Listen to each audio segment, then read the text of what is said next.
অহংকার। অত্যন্ত বলশালী হয় এই অহংকার, মানুষকে কখনো নত হতে দেয় না। অদ্ভুত ব্যাপার, এই অহংকার যা মানুষকে কখনো নত হতে দেয় না, সেটাই তার পতনের কারণও হয়ে দাঁড়ায়। যেখানে মানুষ এটা ভাবতে শুরু করে যে শুধুমাত্র সেই যোগ্য, সেখান থেকেই তার পতনের আরম্ভ, ঠিক কিনা?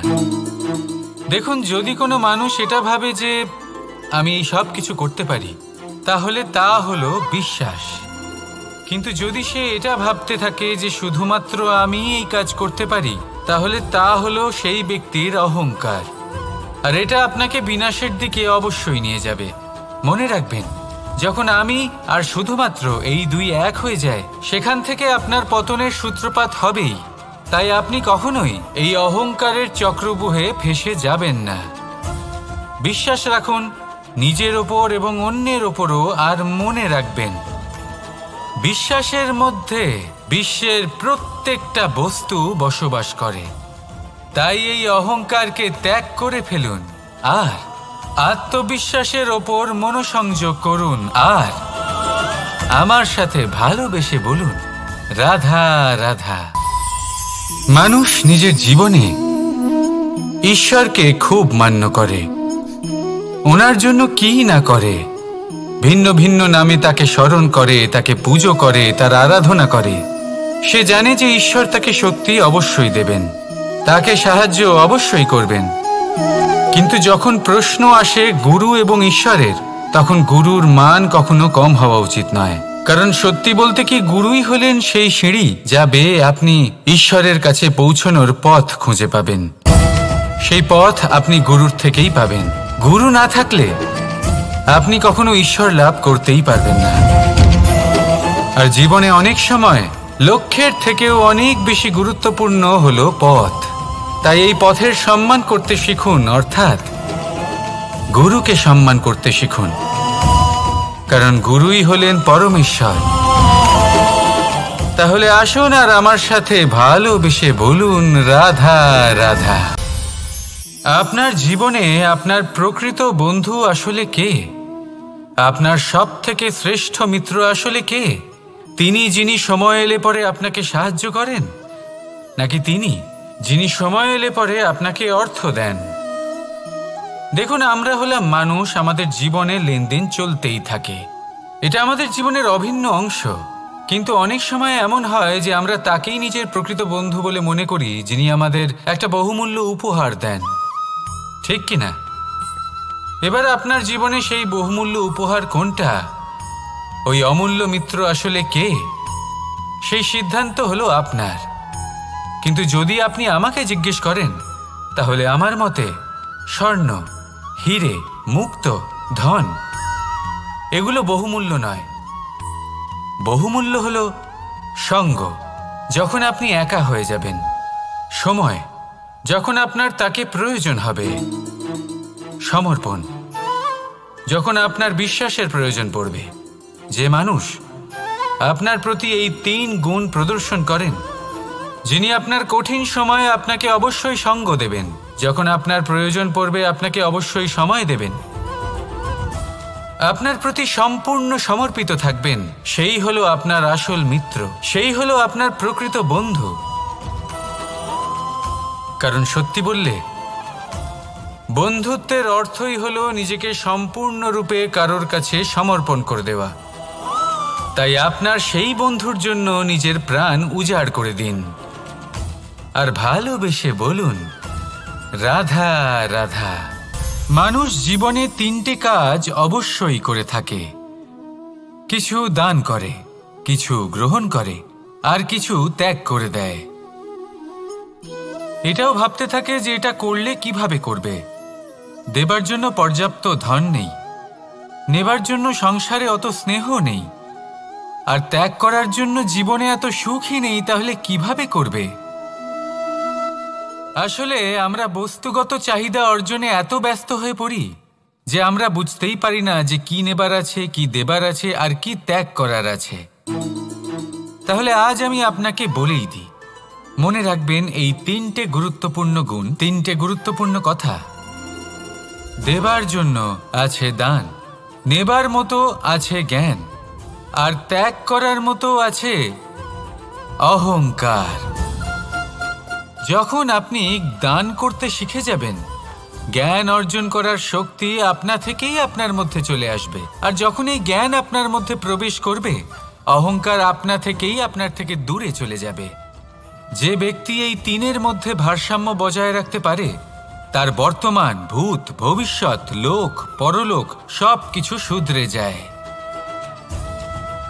যেই দিন আপনি দান করতে শিখে যাবেন, জ্ঞান আহরণ করতে শিখে যাবেন, অভিমান ত্যাগ করতে শিখে যাবেন, আপনার সর্বশক্তিশালী, সর্বশক্তিমান পরমেশ্বরেরও প্রয়োজন পড়বে না।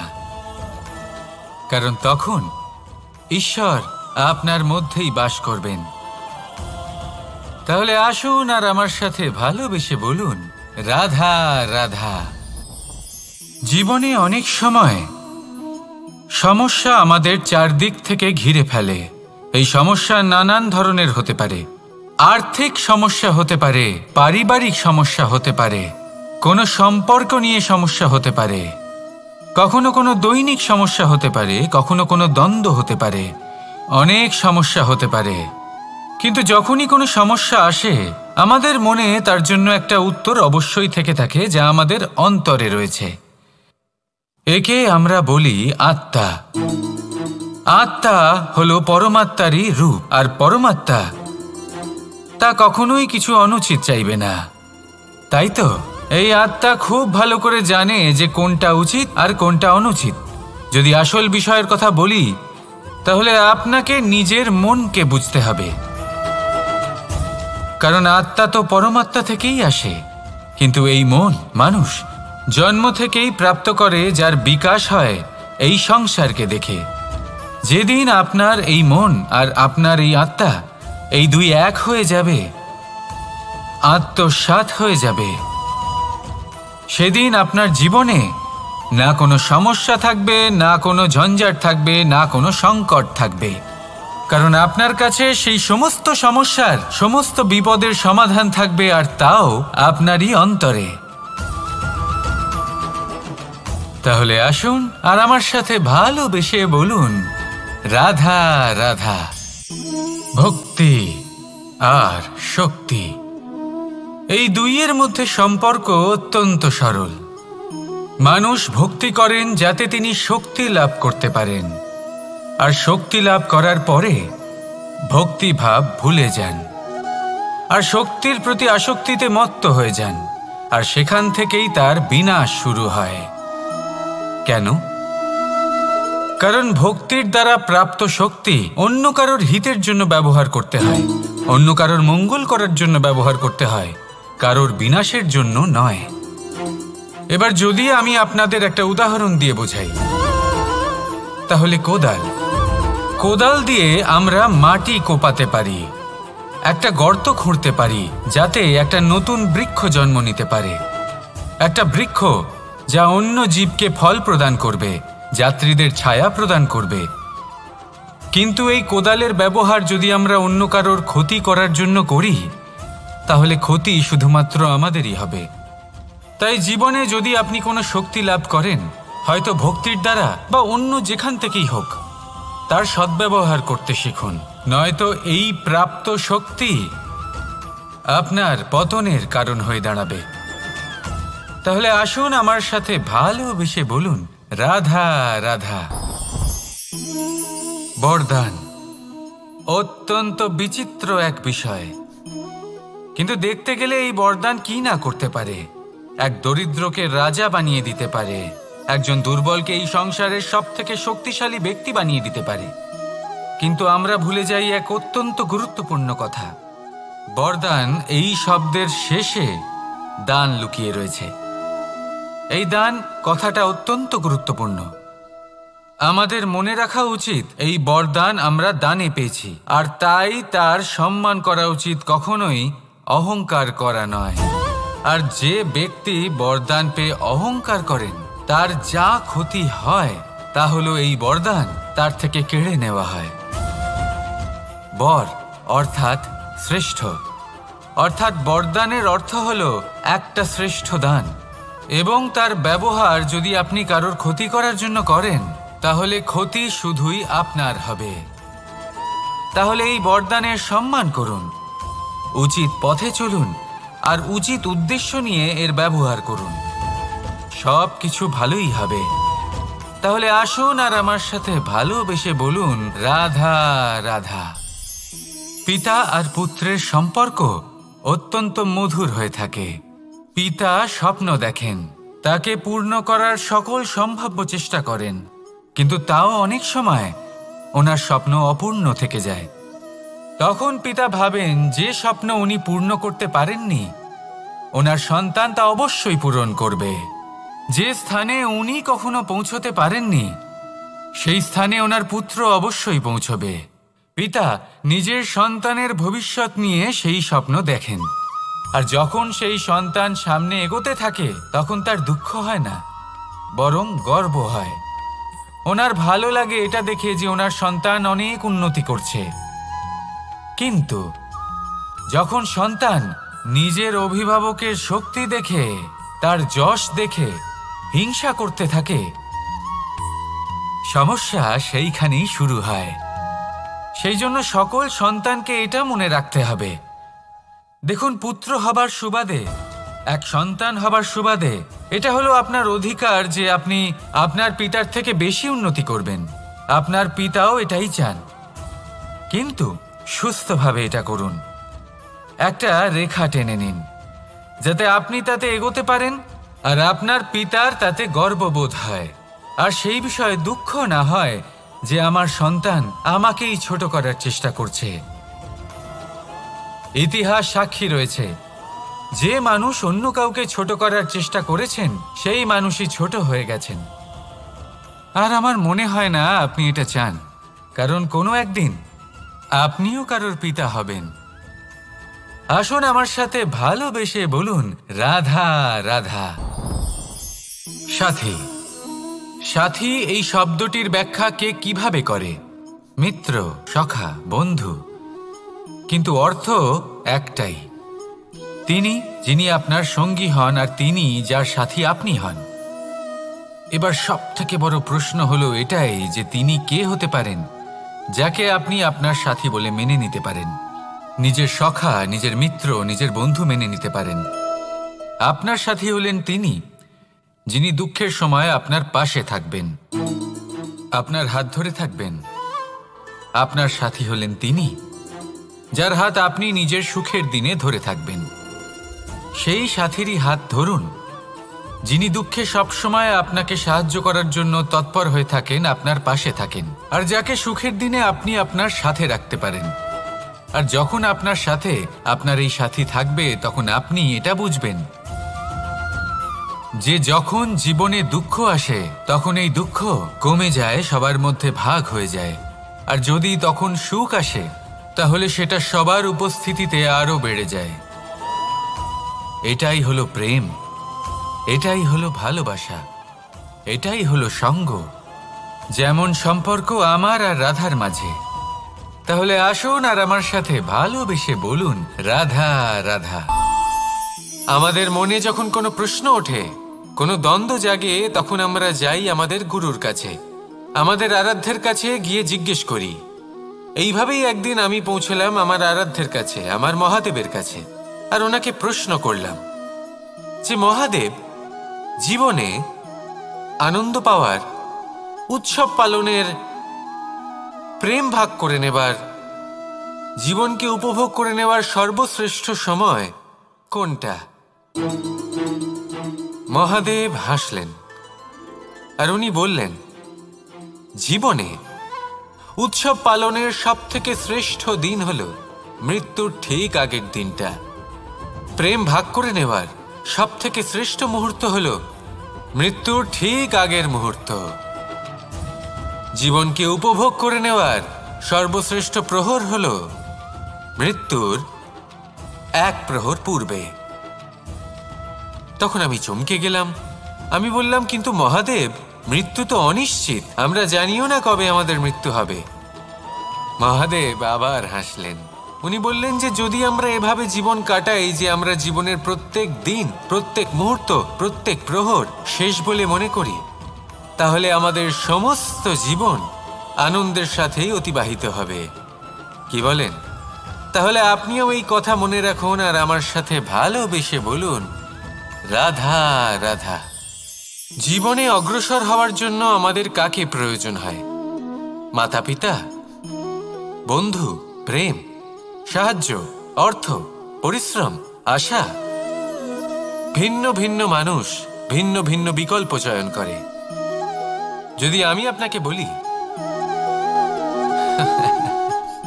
তাহলে জয় আর পরাজয়ের মন্ত্র দুটো শব্দের উপর নির্ভর করে, মেনে নেওয়া আর দৃঢ় হওয়া। যদি মেনে নেন তাহলে হেরে যাবেন, যদি দৃঢ় হন তাহলে নিশ্চিত রূপে জয়ী হবেন। যদি কখনো আপনি ক্লান্ত হয়ে ওঠেন, আপনি দুঃখী হন, পুরোপুরি ভেঙে পড়েছেন, তখন মেনে নেবেন না যে আপনি ভেঙে পড়েছেন, নয়তো হেরে যাবেন। তখন উল্টে স্থির করবেন যে যাই হয়ে যাক না কেন আমি জয়ী হবই।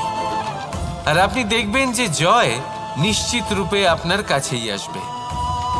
তাহলে এই কথা মনে রাখবেন আর আমার সাথে ভালোবেসে বলবেন, রাধা রাধা। সময়, জীবন, কাল। দেখতে গেলে এই তিনটি শব্দ একটি শব্দেরই সমার্থক শব্দ মনে হয়, কিন্তু এই শব্দগুলির অর্থ কি সমান? কখনোই নয়। হ্যাঁ, এই সময় চলতে থাকে, জীবন চলতে থাকে, কালচক্র চলতে থাকে। এই সময় কেটে যায়, কিন্তু এই জীবন একে যাপন করতে হয়। কি বলেন?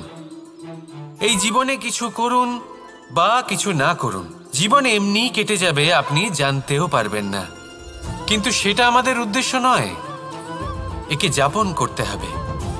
এই জীবনে প্রেরণা পেতে শিখুন, প্রেরণা দিতে শিখুন, আহ্বান গ্রহণ করতে শিখুন, আহ্বান জানাতে শিখুন, মহান কাজ করতে শিখুন, ধন্যাত্মক বোধ জাগিয়ে তুলুন। জীবন অতিবাহিত করার অর্থ কি তা আপনি শিখে যাবেন। কারণ সময় কেটে যায়, সমস্ত যুগ কেটে যায়, কিন্তু জীবনের রীতি জীবন কাটিয়ে দেওয়া নয়, জীবন যাপন করা।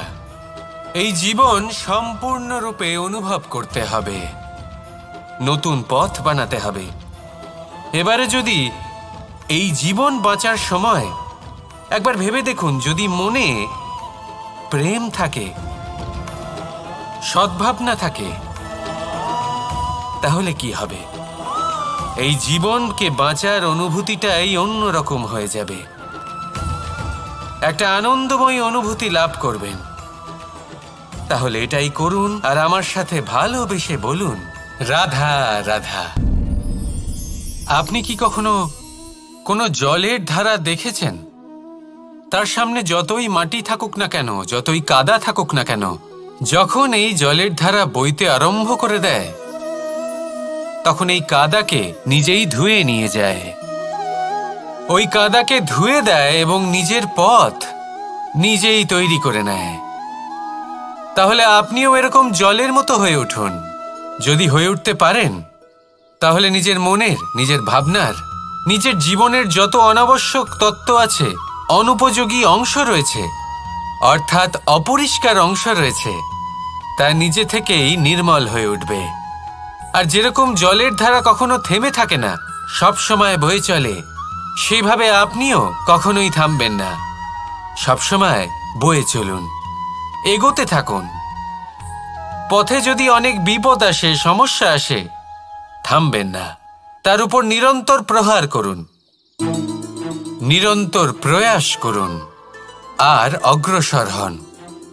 আপনি ভেবে দেখুন, এই জলের ধারা কখনো থেমে থাকে না, সবসময় বয়ে চলে, বিপদের সম্মুখীন হয়ে তাকে সাথে বয়ে নিয়ে চলে। সেই জন্য জলের ধারা, প্রবাহমান এই ধারা, এর থেকে কখনো দুর্গন্ধ আসে না, এতে কখনো ময়লা জমতে পারে না, বরং পালিত হয় সুন্দর প্রাণবন্ত জীবজন্তু, যেমন সুন্দর ছোট মাছ। তাই আপনিও এটাই করুন, কখনো থামবেন না, শুধু চলতে থাকুন। জলের ধারার মতো বইতে থাকুন। আপনি আপনার লক্ষ্য অবশ্যই খুঁজে পাবেন, আর তার সাথে নিজের অন্তরের যে মালিন্য রয়েছে তা আপনি নিজেই নিজের থেকে দূরে করে দেবেন। তাহলে আসুন আর আমার সাথে ভালোবেসে বলুন, রাধা রাধা। এবার অনেক সময় মানুষের মনে এরকম প্রশ্ন আসে যে এই সংসারে সবথেকে বড় বিপদ কি? কেউ বলে ধর্ম সংকট, আবার কেউ বলে প্রাণের ওপর আসা সংকট। প্রত্যেক মানুষের জীবনে বিভিন্ন সংকট আসে, আর এই সমস্ত সংকট অত্যন্ত বিচিত্র হতে পারে। এই সমস্ত সংসার হলো সংকট দ্বারা পরিপূর্ণ। ঠিক আছে, আপনাকে একটা উদাহরণ দিই। একজন ধনী ব্যক্তি, এবার ওনার জীবনে সংকট কি হতে পারে? সংকট এটাই যে কেউ তার সম্পত্তি চুরি না করে নেয়, আমরা বুঝতে পারছি। এবার একজন চোর, তার জীবনে সংকট কি হতে পারে? যে চুরি করার সময় সে যদি তার একটা কাশি চাপতে না পারে, তাহলে সে ধরা পড়ে যেতে পারে, ঠিক কিনা? আবার অনেক সময় এমনও হয় যে যার জন্য আমি সংকট, সেও আমার কাছে সংকট। যেমন এই পরিস্থিতিতে দেখুন, সংকট হলো সংকট, এ তো জীবনে থাকবে, কিন্তু এর সম্মুখীন কিভাবে হওয়া যায়? খুব সরল। সব এটার ওপর নির্ভর করে, মনের ওপর। এই মনকে নিয়ন্ত্রণ করলে সব ঠিক থাকবে। এবার যদি ধনী ব্যক্তি মনকে নিয়ন্ত্রণ করে ফেলেন, নিজের অর্থের ব্যবহার শুভ কাজের জন্য, সমাজের সেবার জন্য বিকাশ করতে করেন, ওই অর্থকে একত্রিত করে না রাখেন, তাহলে চুরির সমস্যা, এই সংকট সেখানেই কেটে যাবে। এবার যদি কথা বলি সেই চোরের, তাহলে চোর যদি নিজের মনকে সংযত করে নেয়, যদি নিজের কর্মকে নিয়ন্ত্রণ করতে পারে, তাহলে এমন কোনো স্বর নেই যা ওকে ধরা পড়তে বাধ্য করবে। সেই জন্য জীবনে সংকট যতই আসুক, যত বড়ই সংকট আসুক না কেন, কবচ হলো একটাই, আর এই কবচের নাম হলো আত্মনিয়ন্ত্রণ। নিজের মনকে নিয়ন্ত্রণে রাখতে শিখুন। এটা নিজের জীবনে প্রয়োগ করে তো দেখুন। যদি আপনি করতে পারেন, তবে আপনি দেখবেন যে সংকট তো জীবনে আসা যাওয়া করে, কিন্তু সেই সংকটগুলির সম্মুখীন আপনি এইভাবে করতে পারবেন। তাহলে সেটাই করুন, আর আমার সাথে ভালোবেসে বলুন, রাধা রাধা। এই দড়িটা দেখুন,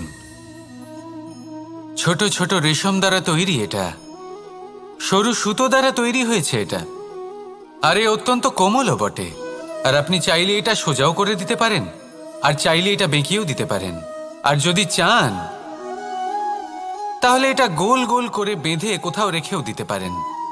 এবার এই কোমল দড়ি যদি কোনো নিষ্ঠুর কঠিন পাথরে বারংবার জড়িয়ে দেওয়া হয়, তাহলেও তাকেও কাটতে পারে, নিজের ছাপ ছেড়ে যেতে পারে, সেটার আকারও বদলে ফেলতে পারে। এবার এর কারণ কি? এর কারণ হলো অভ্যাস আর নিরন্তর প্রচেষ্টা। যদি আপনিও চেষ্টা করেন আর নিরন্তর কর্ম করে যান, তাহলে আপনার প্রারব্ধ পাথরের মতো কঠিনই হোক না কেন, তাতে ভাঙন ধরিয়েও আপনি নিজের লক্ষ্যে অবশ্যই পৌঁছতে পারবেন। একটা গুরুত্বপূর্ণ কথা মনে রাখবেন, সুকর্মের অভ্যাস আর নিরন্তর প্রয়াস, এই হলো সাফল্যের মন্ত্র। তাহলে জীবনে এই মন্ত্র আনুন, আর আমার সাথে ভালোবেসে বলুন, রাধা রাধা। বসন্ত ঋতু, এই সময় মন আনন্দে ভরে থাকে। এমন মনে হয় যেন আমরা আকাশে বিচরণ করতে চলে যাই, কিন্তু সেটা তো সম্ভব নয়। সেই জন্য হয়তো আমরা ঘুড়ি ওড়াই, এই ঘুড়িকে নিজেদের প্রতিরূপ মনে করে। এবার অনেক মানুষ আছেন যারা ঘুড়ি ওড়ান, কিন্তু এই কর্মের সারমর্ম কি সেটা কজন বুঝতে পারেন? আপনি এটা মনে করুন যে আপনি হলেন সেই ঘুড়ি, আর এই সুতো যিনি ধরে রয়েছেন তিনি হলেন পরমাত্মা। আর এই সুতো যেখান থেকে শুরু হয়, সেই লাটাই হলো আমাদের কর্মচক্র। এবার আপনি নিজেই অনুমান করুন যে এই উড়ান কার ওপর নির্ভরশীল, পরমাত্মার ওপর আর আপনার কর্মের ওপর। যদি পরমাত্মা আপনার হাত ধরে থাকেন, আপনার সাথে থাকেন, যদি আপনি শুভ কর্ম করতে থাকেন, আপনি এই আকাশে উড়তে থাকবেন। কিন্তু কোথাও কোথাও যদি পরমাত্মার সাথে এই বন্ধন ছিন্ন হয়, আপনার কর্মচক্র খারাপ হয়ে যায় বা থেমে যায়, তাহলে আপনার এই ঘুড়ি কেটে যাবে আর দূরে কোনো গাছের ডালে গিয়ে আটকে যাবে। তাই শুধুমাত্র ঘুড়ি ওড়াবেন না, তার থেকে শিখুন, পরমাত্মার সাহচর্যে থাকুন, সবসময় শুভ কর্ম করতে থাকুন আর সবসময় এই আকাশে উড়তে থাকুন। আসুন আর আমার সাথে ভালোবেসে বলুন, রাধা রাধা। এই সংসারের সব থেকে বড় সুখ কি? কেউ বলবেন নিজের লক্ষ্য প্রাপ্ত করা, কেউ বলবেন ধন উপার্জন করা, কেউ বলবেন নিদ্রাই সব থেকে বড় সুখ, কেউ বলবেন রাজ্য লাভ করা, আবার কেউ বলবেন মাতার হাত থেকে খাবার খাওয়া, আদি ইত্যাদি। কিন্তু যদি সত্যি কথা বলি, এই সংসারের সব থেকে বড় সুখ হল সেবা করা। কখনো কাউকে সেবা করে দেখুন। এই সেবা দ্বারা অন্য কোনো মানুষের আশীর্বাদ লাভ করাতেই সুখ রয়েছে। আপনার সেবা ভাব দ্বারা যখন কোনো মানুষ নিজের অন্তরাত্মা থেকে আপনাকে আশীর্বাদ করে, তার থেকে বড় সুখ আর কিছুই নেই। কারণ প্রত্যেক মানুষের মধ্যে ঈশ্বর বাস করেন। নরের সেবাই হল নারায়ণের সেবা। নিষ্কাম সেবা করাই হলো সব থেকে বড় সুখ। তাই নিজের অন্তরে সেবার এই ভাব জাগ্রত করুন। যে সুখের কথা আমি বলছি, সেই সুখ অনুভব করেই দেখুন। এই মন সুপ্রসন্ন হয়ে বলবে, রাধা রাধা। বাহ, পুষ্পের সুবাস আমার খুব ভালো লাগে। অত্যন্ত সুন্দর হয় এই পুষ্প। এইভাবে চারিদিকে পুষ্প দেখে মন আনন্দিত হয়ে ওঠে। এবার আপনারা ভেবে দেখুন, আমার চারিদিকে পুষ্প নয়, আগুন আছে। তাহলে কি হবে? আমার শরীর কি জ্বলে যাবে না? অবশ্যই জ্বলবে। শরীরকে কি আগুনের তাপ সহ্য করতে হবে না? অবশ্যই সহ্য করতে হবে। এটাই হলো প্রকৃতির নিয়ম। এই নিয়ম কিন্তু আমরা সবাই জানি, কিন্তু আমাদের মধ্যে বেশিরভাগ মানুষ এই বিভ্রান্তি নিয়ে বাঁচি যে এই যে প্রকৃতির নিয়ম, তা আমার ওপর প্রযোজ্য নয়। তা কিন্তু নয়। আমাদের চতুর্দিকে এই যে নিসর্গ রয়েছে, আমরা তার কতটা ক্ষতি করি সেটা একবার ভেবে দেখুন। আমরা বনাঞ্চল জ্বালিয়ে দিই, বায়ু দূষিত করি, জল দূষিত করি, প্রাণীদের হত্যা আমরা করি। কেন? এই নিসর্গ আমরা নষ্ট করি, যদিও আমরা জানি যে আমরাও হলাম এই নিসর্গেরই অংশ। এবার দেখুন, শরীরের কোনো অংশে যদি আগুন ধরান, আস্তে আস্তে সমস্ত শরীরও জ্বলে যাবে। সেইভাবেই নিসর্গ যদি নষ্ট হয়ে যায়, তাহলে মনুষ্য জাতিও নষ্ট হয়ে যাবে। তাই এই যে নিসর্গ আপনি দেখছেন, এই পুষ্প, এই বৃক্ষ, বায়ু, জল, এদের সকলকে রক্ষা করুন, নষ্ট নয়। মনে রাখবেন, যদি নিসর্গ থাকে মানুষ থাকবে, যদি নিসর্গ থাকে তাহলেই জীবন থাকবে। আসুন আমার সাথে ভালোবেসে বলুন, রাধা রাধা।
এই সংসারে সবাই বলেন আমি অর্জুনের মতো হয়ে উঠতে চাই।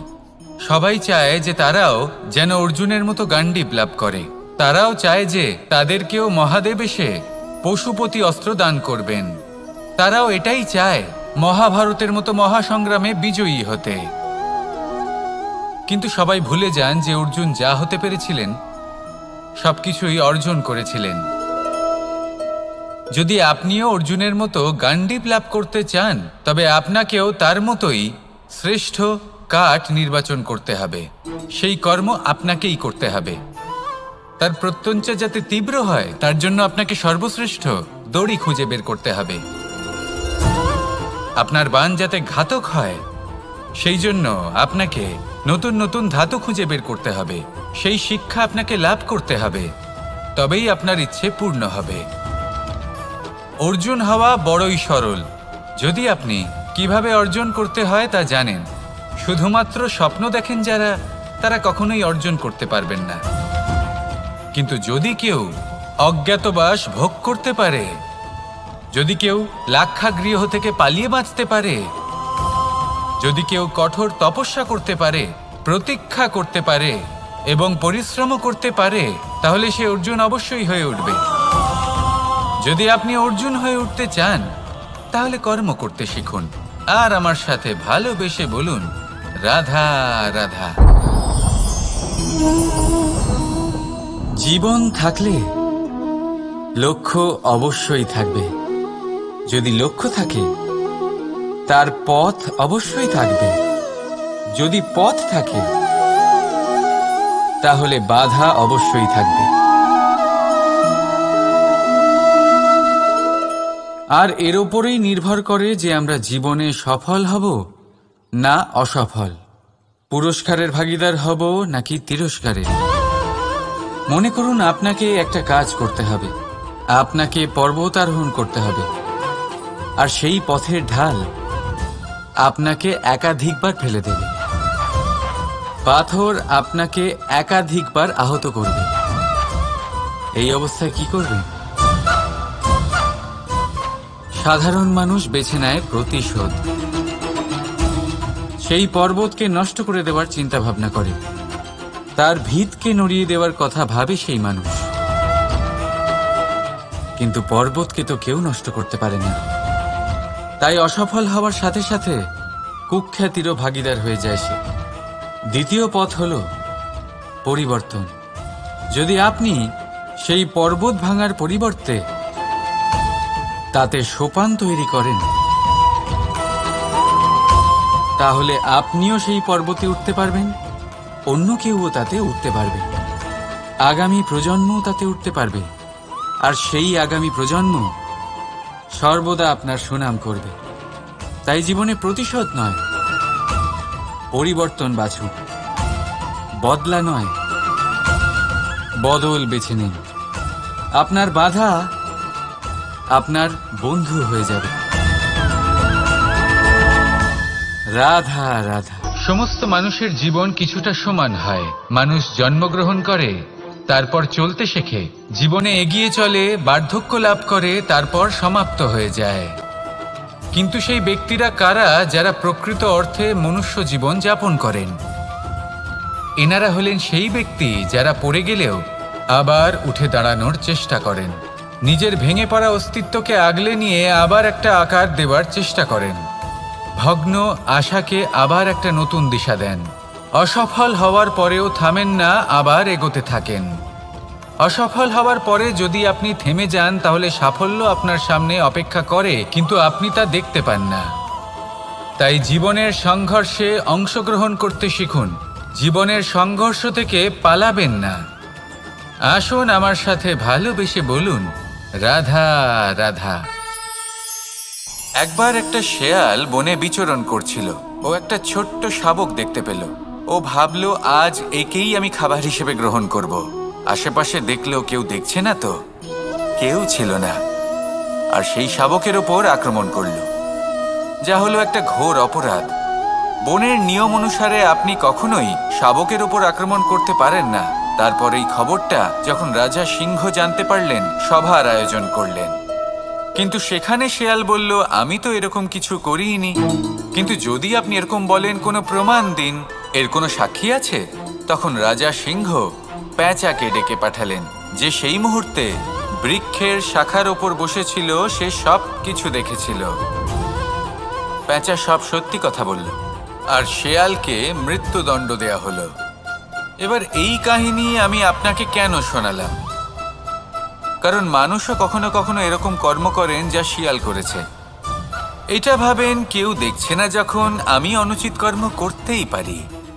কিন্তু না, আপনি যাই করুন না কেন, কেউ না কেউ অবশ্যই তা দেখছে।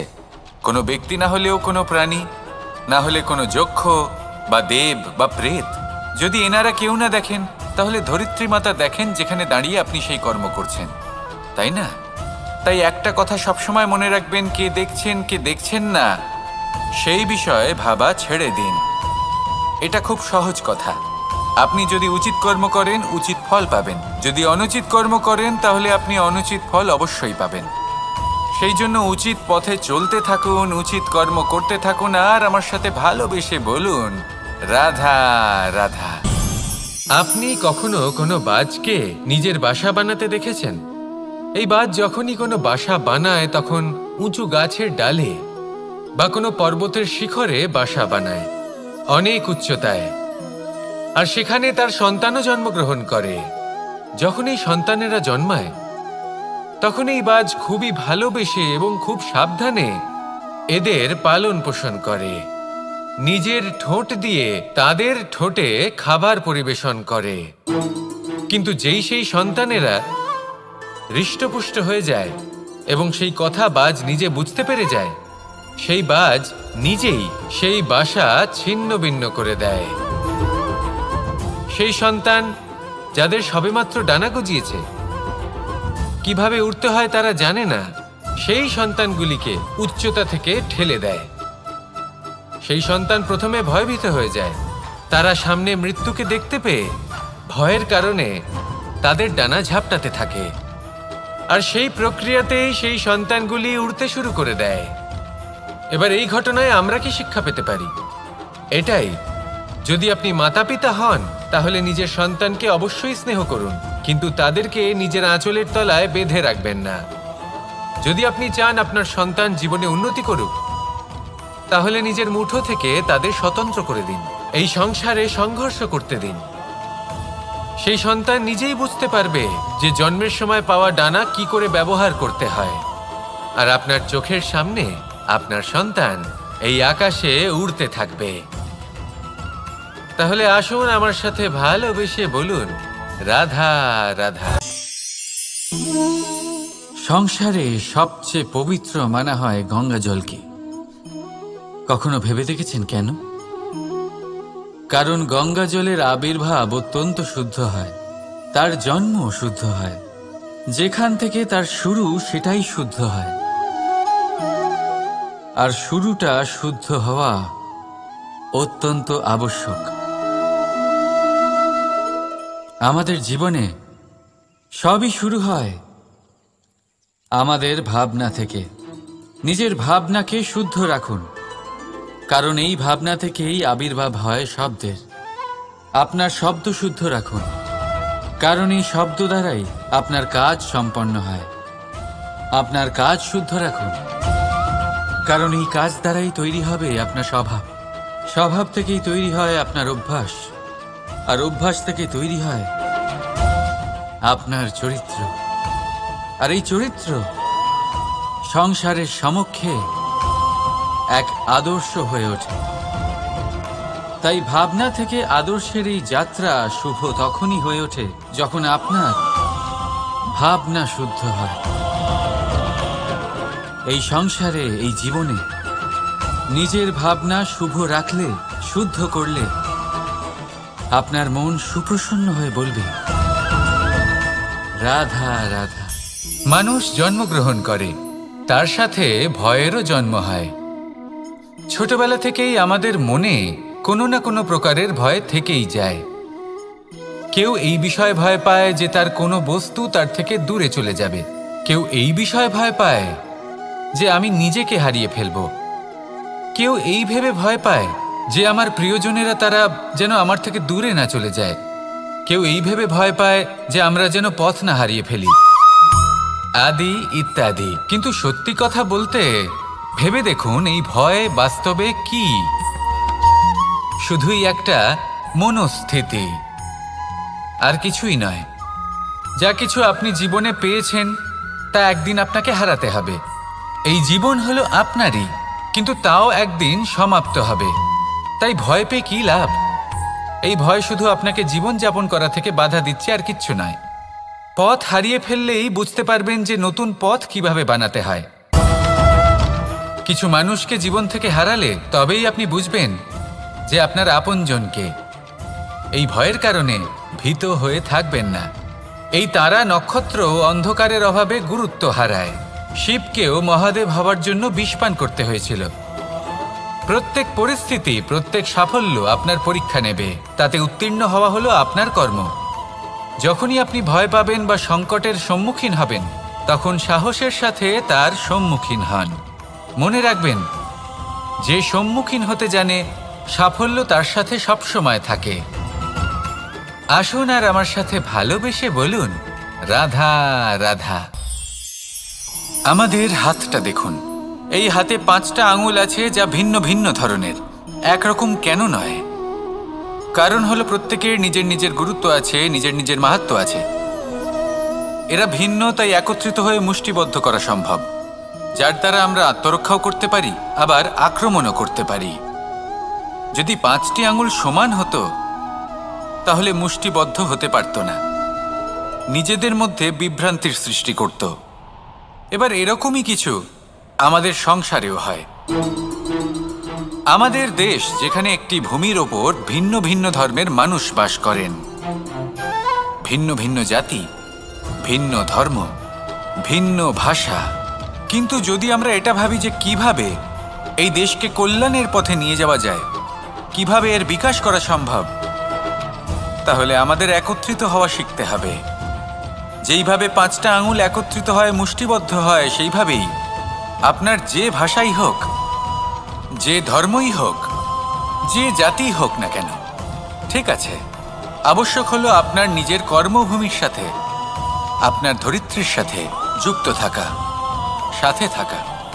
তবেই দেশের উন্নয়ন সম্ভব। তবেই এই দেশ স্বতন্ত্র থাকবে, সফল হবে, আর এই মন প্রসন্ন হয়ে বলবে, রাধা।